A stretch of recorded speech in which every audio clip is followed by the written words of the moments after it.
Welcome to Timecode Dead Air. Today's guest you will recognize from the Texas Chain Saw Massacre, as amongst the many, many other films. The latest one, WeedHacker Massacre, you can find on Tubi right now. Known to many as Chainsaw Jerry, we are talking to Mr. Allen Danziger.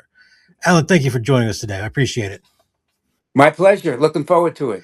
So, the moniker Chainsaw Jerry, I remember I had met you at a Screamfest a couple of years back, Screamfest NOLA specifically.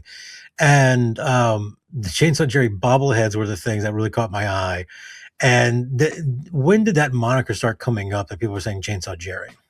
I think it was my son. Oh, is that You know, he he he uh he set me up with my website chainsawjerry.com, and so that's kind of stuck, even though my I get whacked with a hammer, with a with a cudgel, you know what I mean? But people like that, they call me Chainsaw Jerry. I say call me anything, just don't call me late for supper at this point.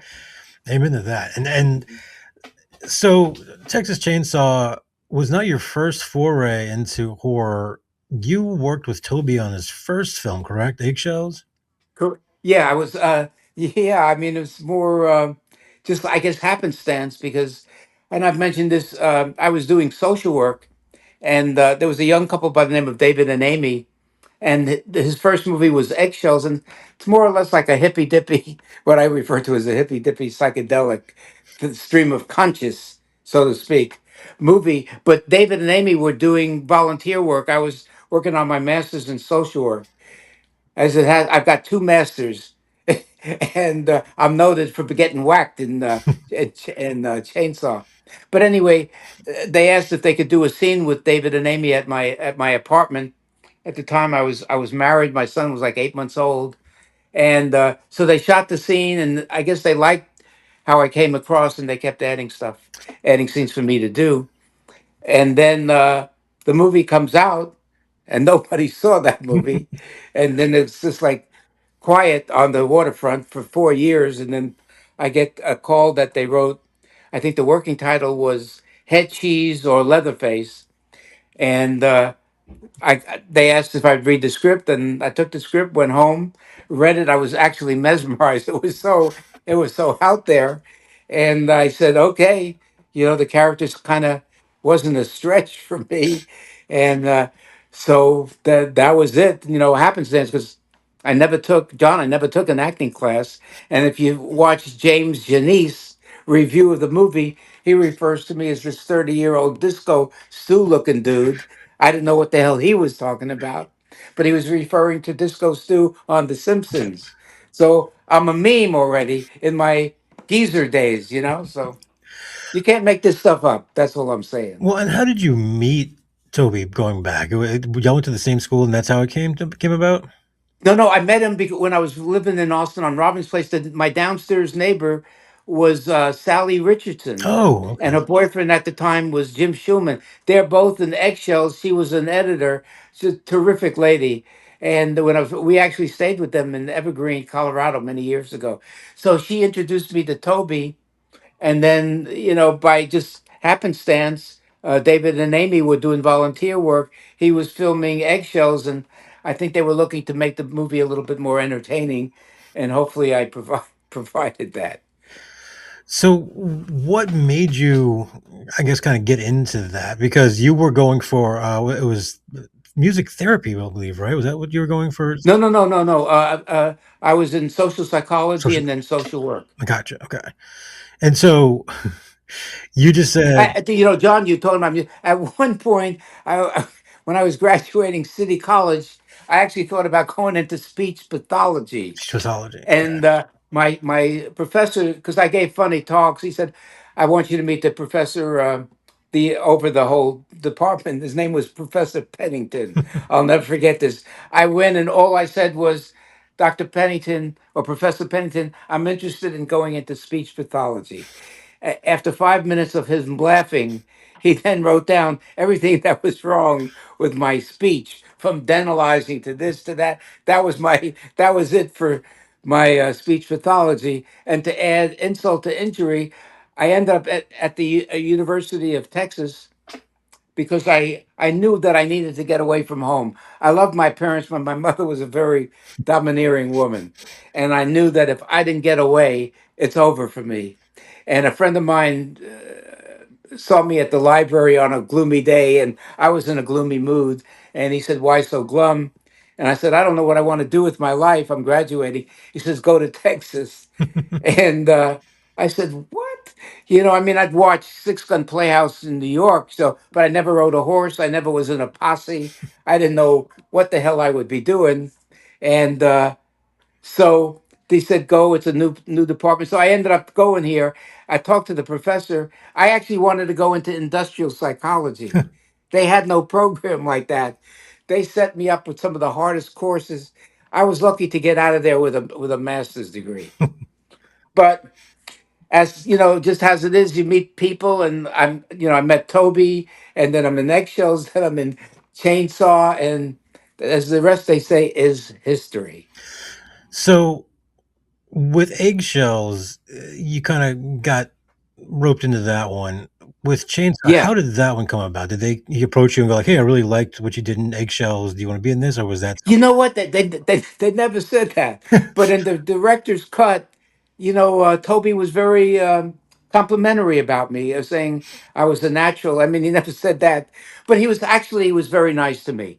Not so much to other people, but in this movie, he was nice. And the scene as I talk about the iconic scene where I go into the house and get killed. It's beautifully shot. Daniel Pearl was that was his first full length movie, and you could see the genius beyond these people had. It was just, but it's on a the sun is setting. It's a beautiful evening, and I'm saying while I'm killing time, I just go ahead have me blindfolded so I can have my regular reaction, my real reaction to Leatherface. I hadn't seen him in costume. So while they were setting it up, I had them blindfold me for about 20 minutes. I'm working myself up into a tizzy or a lather, so to speak. And unbeknownst, it was like my nod to the Stanislavski method. I just knew the name. I had no idea what the hell that was about. But then they yell action. I go into the house. I mean, you hear the sounds, the smells, the hook, the freezer. Boom, she pops out. Then comes Gunner. I'm totally gone, and I go running out the door. And Toby yells, "Cut!" Comes over, puts his arm around me. Said, "Alan, that's a great scream, but you got to wait for him to come into the frame, so we can get it." It took him still 3 or 4 times. I was still freaked out. And one of the grips, I think, was Lou Perryman, who was in Chainsaw 2 and also an excellent actor. They pulled me down by my belt loops just as the cudgel is coming down on me. And even though, John, 50 years later, I'm still getting terrible headache. Yeah, it did seem a little because a lot of those things were just shot as is. There was no stunt people or anything. No, Y'all no, just no, no, no, no, no. There was no. I mean, in fact, in one of the scenes that took forever with Marilyn, they actually cut her finger, and it was real blood that Grandpa was sucking. I mean, there was stuff that you couldn't do now. You can't shoot for 30 hours. You know what I mean? You can't have a chainsaw going while Kurt Bilvale is on the table and it sparks are flying. You can't do that. Not now. and so for Eggshells, how much different was that one? That was pretty contained, right? As far as there was no. Well, what was different about it, there was no script. It Oh, was really? that's what they call cinema verite. It is what it is. So I was doing riffs on what was it? You asked for it. I mean, I was off the page, but that's how I am. That's how I roll. And you were kind of off for Chainsaw though as well, right? So I think you said some of those were just kind of quips that you came up with, like Right. A lot of that. Yeah. But a lot of the funny lines on my own lines from uh, "Hey, you guys, quit goofing on me." That's my own. It's a throwaway line as I'm walking into the store with Jim Cedow. Does this place have room service? Or what was with Franklin? I said he knows where you live. You know, I told him I even gave him your zip code. So that's it. I guess it worked because people remember those lines, and They were on my original bobbleheads, but they were talking, but they're from China. They stopped talking and haven't been able to get them to talk anymore. So, what are you going to do? And so there was no script for Eggshells. So whenever you got Texas Chainsaw, and whenever you get the head cheese, what was that like when you were reading it? Was that kind of like a "what the hell is this" kind of situation? Oh, it was, yeah. But I mean, I sat up in my apartment. I couldn't believe it. I said, "What?" But I had no experience in movies or whatnot, or had a script, so it was all enthralling to me. And making that movie, they said, "How was?" I mean, it was brutally hot, but I enjoyed every minute. And even though those guys, were, it was awful. The inside and the setting up and the smells of rotting meat, rotting bones. Poor Gunner. I mean, that costume that he wore. I mean, you would need Febreze kicked up to the max to take the smell out of there. I mean, people were fainting, people were throwing up. You know, they were growing, I think, marijuana in the back of that house. I mean, you can't make this stuff up. You just can't. So how long did you film on that one? Because you were in a pretty good chunk of it, right? Yeah, yeah. I mean, I'm in it actually for about 63 Yeah. minutes of that movie. I'm in it, but I don't have any real soliloquies. You know what I mean? There's nothing there from like Hamlet, or King Lear. So there were only a couple of lines, and I was ad libbing a lot of it. So they gave me a lot of free reign, and in that regard, I guess it was good. It worked out.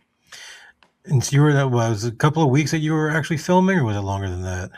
Yeah, yeah.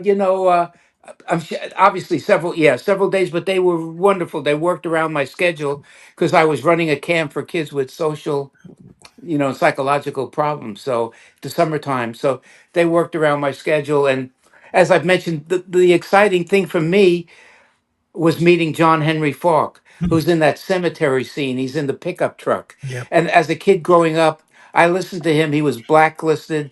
He was an incredible guy, who stood up for his values, something we're in sore need of now, given the state of where we are. But anyway, it was a thrill to meet him and hear his stories as we were going on set. And so that scene, all of that was relatively close together, right? As far as when you're all shooting, like you didn't have to go take a long trek because that was pretty cheap as far as the locations and the pay rate and everything, right? Well, the locations were pretty much in Austin, within a 50-mile radius, I would say. That scene with the at the cemetery that's took place in Cedar Park. There's a cemetery there, and that a strange creature at the opening scene on top of this obelisk. I just found this out. Warren Scarron, who became film commissioner of Texas Film, he came up with the title Texas Chainsaw Massacre, Really, and he built that whole obelisk with really, that creature on it. So it's wild stuff that's that awesome. I'm still learning.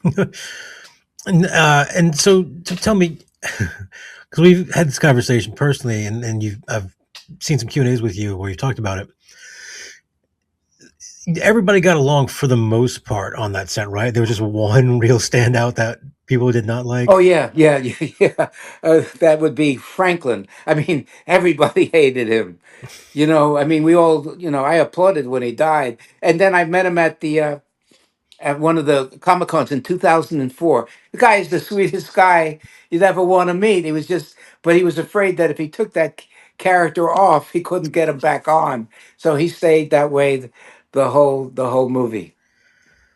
And as far as everyone else, from what I remember, this was kind of a comedy, right? Originally, Yeah, originally it was, I think, going to be a hard. I mean, a lot of stuff that I'm in it, and then if you see the way Gunner's running up chasing Marilyn, it's almost like a Keystone Cops type of thing, And then with the saw through the door, and Jim Cedar says, "Look what your brother did to the door," you know, lines like, "You think this is a party," you know. then they're killing everybody. So, I'm sorry. There's just some things you got to do. Doesn't mean you got to like it. I mean, that's crazy stuff. Funny stuff too. So yeah, originally I think it was going to be more comedic, but then they saw that this was horrific for, so they went with they played more of the horror aspect of it. And so was that all done, y'all didn't change anything while you were filming per se, right? This was all done in post that they switched from comedic to more horrific? Probably, I mean, in the post is where this thing took place. The weird sound effects, Gotcha. the change, the tightening of it. The opening sequence was happened post. The whole cemetery, the Hmm, all of that. Uh, I think originally they were going to use. There's a close up of the armadillo. They were going to use, I think, a dog or a horse, and they said, "No, I don't think we can do that." And so the armadillo, which was very common in that day, that worked. And Bob Burns, who doesn't get enough credit, really was a genius, and the whole look of that, and he deserves a lot of the credit. Was him, and he'd go out, I think, every morning looking for fresh roadkill. You know. So what was your typical day like? Because if they were working around your schedule, so you were having to go to the camp and then come film after that?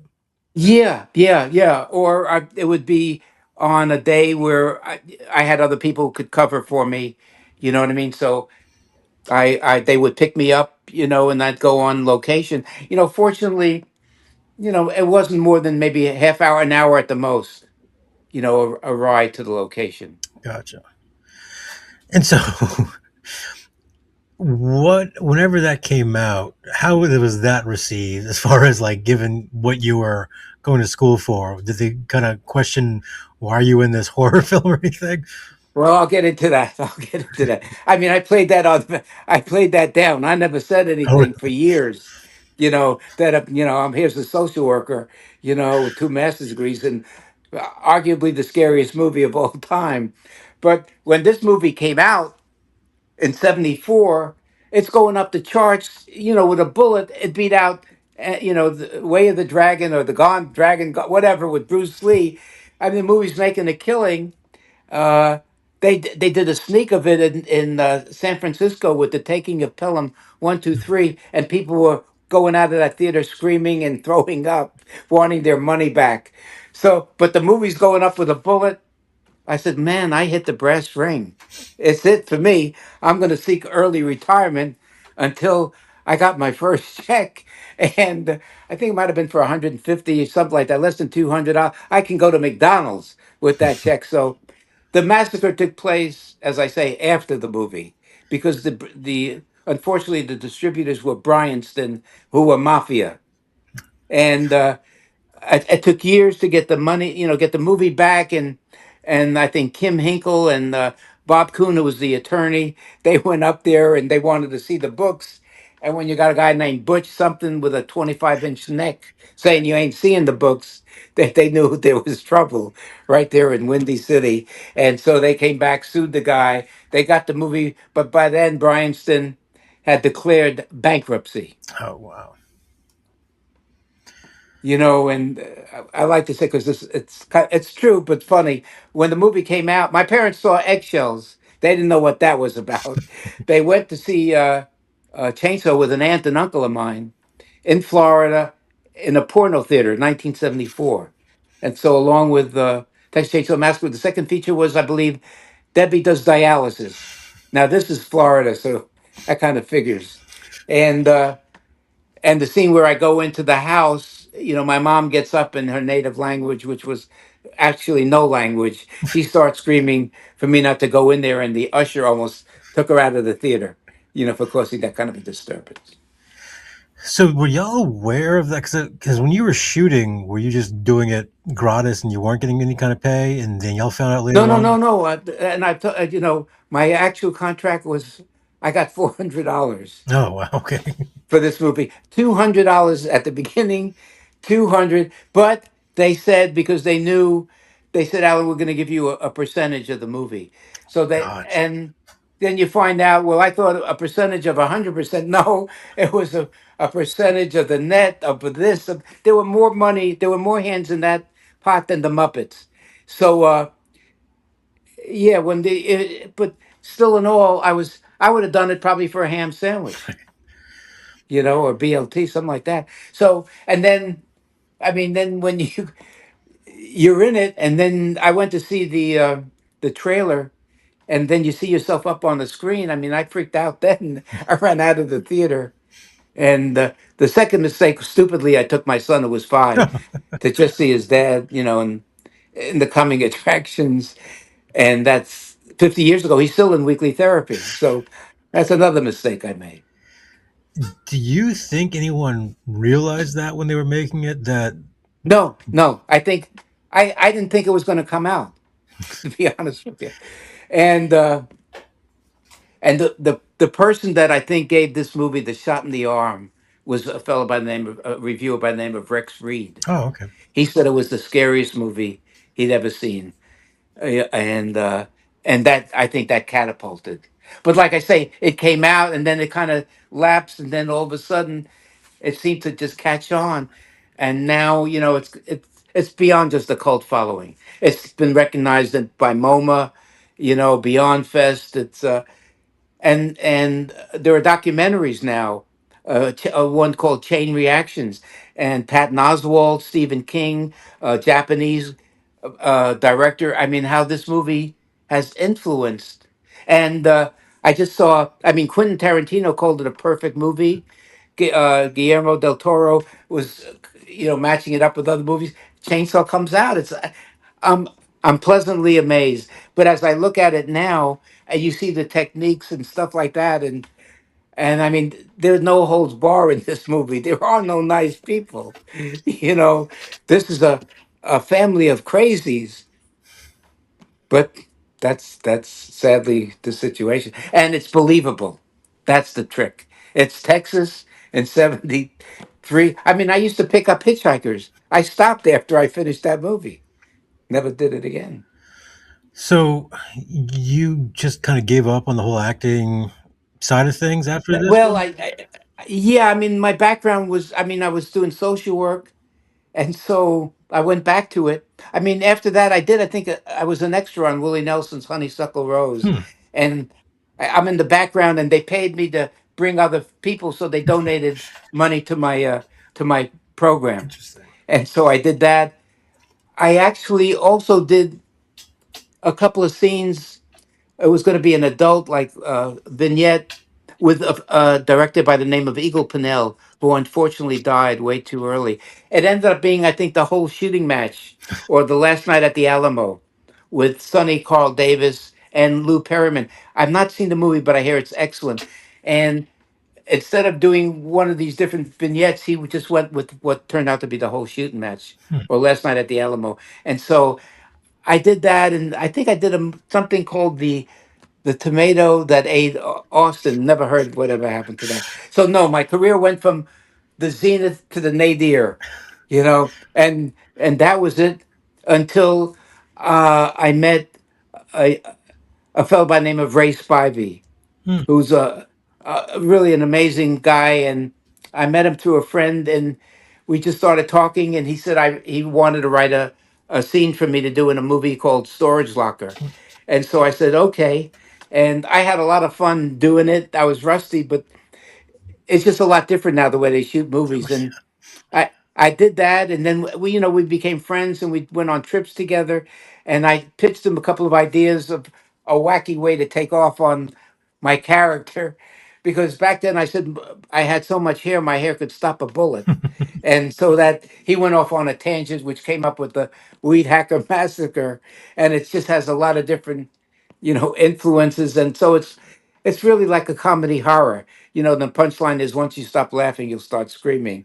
And it's happenstance. It's gotten a lot of good reviews. It's on Tubi. It's on Amazon Prime, and now I just found out we're on YouTube. Oh, really? So that's doing well. I'll know how well it's doing in May when I receive, hopefully, a royalty check. I hope I can go better than McDonald's. So, looking back on everything, when did y'all? Because if you went into your career, when did you kind of start doing the convention circuit? Was that So they Okay, always yeah, did? 2000 and John, 2004. Gunner's been doing this, for years. He and Ed Neal and maybe some, one other person, Marilyn, I think, Sally, and they had cornered the market. They didn't know anything about it. But Gunner comes over and he said, "Alan, they want to do a reunion." 2004, and the first reunion I did was Cinema Wasteland. And he said, "Would you like to go?" And then, that's where I said, "What the heck? Who am I going to meet? But serial killers, or wannabes." And that's where that was an eye opener, because these were the nicest, sweetest people you could ever meet. They just had that. They loved that genre. But I've met doctors, lawyers, dentists, all walks of life, and I even met kids my son's age or a little bit older. I find that troubling, but what are you going to do? They seem to be no worse for the wear. And so I started doing them, and the first one I did, all I had was one black and white, John. Hmm. And then I see, Gunner's got a whole he's got a whole an array of merchandise. I said, I'm dead in the water, but they bring their own stuff. They got chainsaws, they've got posters, and they saw me as fresh meat. So surprisingly, I did real well, and I've done a bunch of them since then. When time and allows me to get away, and I have a great time. I love meeting the fans, or that at all these years later, they'll look at me. Sometimes I feel like a hooker in Amsterdam because I'm not the same person on the posters. I'm in Geezerville now.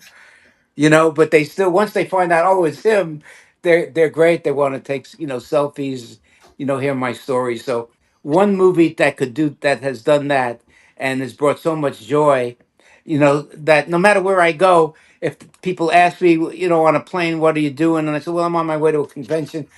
What kind of convention? Once they find out who I am, invariably a smile comes on their face, and they want to take a picture, if not for them, for their son, for their daughter, for an uncle. So it's a hoot. I mean, I can't tell you how much joy I get meeting the fans. They love it. Did you keep up with a lot of the cats from Texas Chainsaw? Yeah, I mean, a lot of them are gone. You know what I mean? Uh, Like I say, we're a vanishing breed, and I could go at any moment. I mean, every day above ground is a good day. But after the movie, I was real good friends with Gunner until his passing. Ed Neal, Bill Vale, Ed Gwynn, Daniel Pearl. I'm friendly with all of them, and and Kim Hinkle even. I've had lunch. They're wonderful people. why did you? I mean, at no point in time did Toby or anybody ever come and try to get you into anything between? Like I know you'd said a couple of like background roles or anything like that, but nobody really came and approached you to I guess star in anything of theirs after that. Um, Gee, I don't know. Yeah, maybe. I don't. Maybe a lot of people. I didn't have a website. I No. didn't. So I didn't have an agent. So a lot of people didn't know how to even get in touch with me, or my time. And I wasn't an ingenue anymore. You know, where are they going to put me in? Like a, I don't know. Well, On a one of those gurneys. On the way out. But I mean, Ray, I guess, saw something in me, and like I always say, he took me off of the heap of whatever happened to, the one-hit wonders type of dudes with the songs, and as a result, I have so much respect for him, and I love the guy. so one of the things I like to point out is whenever people have cool memorabilia, there was somebody that had like skulls from demons or whatever. You have a Chainsaw Jerry bobblehead, correct? Yeah, yeah. I mean, some years ago, my IT person, we affectionately named the Wiz, and one of my used to be when I had three-ring service. They sitting around. They said, "Alan, you're an icon." I said, "I don't know about that. I guess I'm a Kmart discount star." But they said you gotta have your own bobblehead, and so that's where we came up with the Chainsaw Jerry bobblehead. And at some point they talked, but they came from China, so they stopped talking. I've changed the batteries, still not working. But I did submit it to the Bobblehead Hall of Fame in Milwaukee, and I think it's resting there alongside Ruth Bader Ginsburg, Albert Schweitzer, and Bernie Sanders. So I'm amongst the very elite, and and you can order these things. My photos. I got my Chainsaw Jerry's Killer Beef Jerky, very delicious, and on the blade it says "We were the meats." I also have I have T-shirts, different sizes, and now if you've ever wanted to take a shower or a bath with Leatherface, I have the Leatherface bath bomb. So I'm trying my best, to, as they say, diversify. And one of the cool things you did, you tracked down the original like van model and Oh repurposed yeah, it. yeah. Here, it was. This is a couple of years ago. I'm just killing time scrolling through the different chainsaw websites. There's so many. I'm scrolling. All of a sudden, I see this green and white van up on blocks and with a phone number. And a fan said, "Man, that looks just like the chainsaw van." So I said, "What the hell?" I'm killing time anyway. I called the number. Fella that answered the phone, this is a story in itself. His name was Scott Key. It still is Scott Key. And just to start conversations, by any chance, are you related to Francis Scott Key, who wrote the Star Spangled Banner? He said, "Yes, I am." And so I did a double take right there. And I said, "Well, by any chance, do you still have this van?" He said, "Yeah, it's been up on block for about 30 years. It doesn't have a gas tank, but that's it." And so I said, "Well, I'm the OG. I guess I got to get it." And we worked out the deal. I said, "I don't have a way to get up to North Hmm. Dakota." He says, "Well, I'll bring it down to you." So I'm stuck. I got to do it. And real nice guy came down with a friend. And no, as soon as I got it, I took it to my mechanic. And it needed a lot more than just a gas tank. It needed a complete overhaul. I think around 20,000 or more later, it's back, it's running good, and it's like a character in the movie. You know what I mean? It's got the sliding door, it's got the blood stain on it, it's got everything you could imagine. It's a great van, and people get a big kick out of when I take it to, within a certain radius, and I bring it, people love it, and now we can take pictures with it. I also have an animatronic 7 foot Leatherface, for certain gigs I take it How to. did you make that? Like a 7 foot tall leather face animatron. Actually, I have a real talented fella that's he's known as Chuck the Robot Man, and he's actually got a new iteration of his robot that's unbelievable. I mean, it does everything but make toast. It's unreal, and he made it for me, and it actually moves, Wow. and stuff like that. So it's pretty And so cool. you take that around the Texas area in the continental South. Yeah, yeah. I've taken it out to Oh yeah, Hooper's, in Kingsland, where they moved the house, for special get-togethers, like when we have a cast reunion, and like within 100-mile radius. Although I did take it down to no, nice. Houston, some months ago at a fellow by the name of Ted Woods, here Lone Star Heroes in Hmm. comic books, to his store. In fact, I took it down when we donated. I bought that bench, that was at the gas Oh really? station, beautiful bench, and it's got all the people that have passed away. And what you don't see, the sign next to it under coming attractions was my face and name. But so we left that out. And anyway, I donated the bench to try to raise money for families that have been beset by Yeah. violence. You know, and also for suicide prevention. So I'm hoping to raise money for those causes. And so did you wound up doing the career as a social worker, and you eventually retired? Is that what happened? You just Well, I did social work for about 10 years, and it's a tough business. You just kind of get burned out, and you're constantly having to prove yourself and justify yourself and blah blah blah. And while that, I had a roommate uh, who worked at a hospital, oh Brackenridge well. Hospital, and met a lot of beautiful nurses. So we used to throw these parties, and I'm making mai tais and daiquiris, and everybody is scoring, but I'm sweating at the end. I said, "What happened here?" And so the I came up with the idea of a the company called Three Ring Service, which was an entertainment service, and we first started out with a one line gorilla for hire, and my partner wore the gorilla suit, although he didn't need the suit actually, and. And we started doing singing telegrams, and I was a clarinet playing turkey back in the day. Tyrone, the clarinet playing turkey, and I mean we were doing real well, But around 9/11, I was heading toward really $1 million company, and after 9/11, things started to go. But anyway, I still did that business for about Hmm. 30 years, and ended up enough was enough. So sold that and some other real estate holdings, and now I'm just living. I'm living large, living la vida loca, and I don't have that kind of stress. So every day is a terrific day. And so you talked about Weed Hacker. What else has been going on since then? Well now, as strange as it is, the fellow that recommended me for Weed Hacker Massacre, a terrific guy by the name of Mark Cerulli.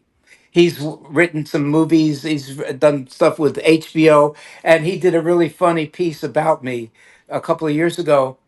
And we were talking. He said, and I said, I have this idea that could be a lot of fun. Like, how does a kid from the Bronx end up in arguably the scariest movie of all time? And so he said, I think we might have a book there. And so I started working on my autobiography, and it's been a lot of fun.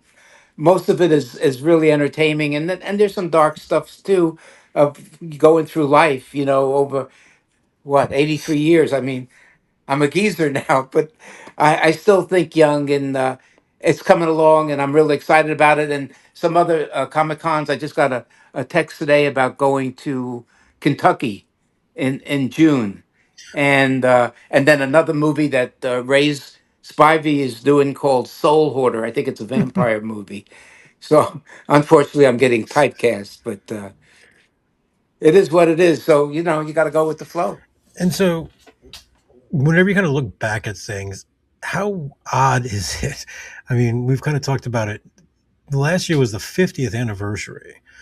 How odd is it to kind of look back and realize that you were in something that to this day, 50 years later, people talk about? Yeah, I mean, I know my parents were disappointed. I mean, they wanted me to become a doctor or dentist. I came close. I became a patient, but other than that, uh, I guess, yeah. I mean, there are people that work in this industry for their whole lives and don't get Absolutely. that kind of recognition. And here, in some ways, my new dream is to be the Colonel Sanders of horror, and it could happen. It could happen. And I've met some wonderful people like at Beyond Fest. I met Eli Roth. I met Patton Oswald, who asked to take a selfie with me. And I mean, I love these people. You know what I mean? I grew up watching. So it's really it's an honor that this has happened. And I owe it to Toby and to Kim Hinkle, for writing this. And just tell me a little bit about like because you were there from, I mean, almost day one with his career. Did you ever kind of step aside, just follow his career at all after he started taking off after Texas Chainsaw? Well, because I mean, he was beset with a lot of problems, drug problems. So I think he had the talent. He could have been top, and he's still getting. But I think a lot of it was not fully realized because Hmm. he had his own set of demons. You know, it's not an unusual thing. I mean, you look through all of Hollywood, some of the best, and all beset in some reason, some way of demons. I had my own, but he did Chainsaw. He did I think Salem's Lot, the Poltergeist, Mhm. several others. And people think very highly of him and what he accomplished. And sadly, he died, I guess, some years ago. And again, Gunnar, passed away. I think he'd be bigger than ever now because he truly was just an incredible. I mean, to play crazy, you got to be pretty smart, actually. You know what I mean? And he was, oh, he was just, he was bright. He was funny. Like I say, we got to know each other after the movie was over, and he stayed with me. I had an Airbnb in Luling, Texas, and he came out there and stayed with me, and he was writing his book, Texas Confidential, and he asked me, he said, Alan, what do you think your role was, in that movie? And I said, Gunnar, we were just fodder. We were just there to be killed. We were just filling up space until we were excised, 86, so to speak. And so true, so true. And when at these Comic Con, it's the bad guys that are the heroes. They're lined up. I'm amazed at how many people line up to talk to me. I'm a victim. You know what I mean? That's what's so unusual about this movie is that fans, true fans, they want to get an autograph by anybody that's been in this movie. If they're in the movie for 5 seconds, you know, Oh, Perry Lorenz, you don't even see him. He's at the very end. They want his autograph. You know, uh, Ed Gwynn, who's in the truck driver, 22nd, boom, he's right. He's selling stuff. It's that's the kind of longevity. I mean that this movie has. I always found it funny that one of the only people that doesn't really talk about it is John Larroquette. Yeah, He's yeah, kind of and stayed out he of didn't it. even tell anybody. Up until maybe 6 months ago that he got paid in weed. To do the voiceover. And as a result, I was asked to be with Mark Cirilli had recommended me to do the homage to John Larroquette in a movie, Cannibal Comedian. So I Hmm. do the voiceover. They wanted me to do the ending, but I had no heat in my house. We had that freeze, so I'm living in my kitchen. The best I could do was the opening, and I said, "You need a professional for the ending," and I recommended Ed Neal. So he's both of Oh, us are wow. in it, in Cannibal Comedian. That's awesome. And so, for all the people who are still big fans and still follow it, what would you tell them as far as, people that, like you said, some people have gone their entire careers and just kind of haven't gotten that hit, haven't gotten that thing that people remember for? What kind of advice would you give those people? If you have a dream, if you have a belief, if you believe in yourself, stay with it. Don't give up. It can always listen. If it's happened for me, a nobody, it can happen to you, especially people with talent. I guess I have a modicum something, but I never studied acting. As I mentioned, I don't know if I mentioned earlier, this guy James Janice did a review of the movie and referred to me as this 30-year-old disco stew looking dude. I didn't know what the hell he was talking about. He was referring to the disco stew dude in The Simpsons. So I'm a meme on top of everything. So you talk about humiliation, it's all there. It's all there. And what do you have coming up as far as conventions? You had mentioned that one in Lexington. Do you know what else you're going to be this year? I just found out about this, and I hope that I think Grandpa John Dugan will be there, and maybe some other cast members. But uh, there's just things are starting to happen. I'm more requests for podcasts, and if people want to get a lot of fun time, there's a new channel. A lady by the name of Jayla Gray, and she's got a thing called Scream Therapy, and I've done a few of those, and it's Scream Therapy is the channel, and it's villains in therapy, and so I've done Michael Myers, I've done Jason, I've done Freddy Krueger, I've done Leatherface, and it's a lot of fun, and you gotta check out this channel. And I think you'll get a lot of laughs for it because I guess my background in psychology and social work, although I'm not a psychiatrist, but some of these characters make Leatherface, seem like Mother Teresa, So have them check that out because I've been doing a number of these and I hope to do more. That's Villains in Therapy. Yeah, villain, yeah, Scream Therapy. It's Screen like a Therapy. YouTube channel, and then Villains in Therapy. And I think right now, I think Michael Myers, I think is out, and what else was I going to say? And then Behind the Screams, my take on uh, what it was like doing the Texas Chainsaw Massacre, and that's what I find that. that fans, they've seen the movie 100 times. By the way, I'm starting to like it myself. Uh, but they want to know, they want to feel what it truly was like, and I think I'm giving him that experience. And what was it like for you with WeedHacker? Because that was your first time coming back in. Was it just, I don't know, did it kind of restir up your interest in acting and decide Well, that you're going not to really, start but I doing more? mean, it was fun, to go on set and just see how people responded, to me, and the settings were great. The food and and Ray just had a wonderful knack of handling everything, and just made it a joy to do, and it was a lot of laughs. Awesome. And for people who are looking for you, it's chainsawjerry.com. ChainsawJerry.com, and you can go on my website and order a bunch of stuff. I hope they do, because I don't want to apply for food stamps if I can avoid it. Yeah, I mean, you didn't get any money from that TCM check. That's unfortunate because Whew. people I- always assume that they got money from that. That's Yeah, crazy. and the funny thing is, I got more money. The Chainsaw movie that was 3D. I got more Yeah, money for not being in the movie than I got for being in the movie. Go that's figure that out. wild. That's fascinating. Yeah, yeah, Awesome, man. Well, yeah, no, I appreciate you coming on immensely, and we will keep an eye on the autobiography you are working on currently. yeah. We will keep an eye on that one because I know I'll keep the folks updated as it comes out. Try to get you back on to talk about it. John, it was actually a pure joy. A lot of fun speaking with you. Thank you so Absolutely, much man. for having Always me. happy to talk to you. Thank you, brother. Talk to you You soon. got it. Take care.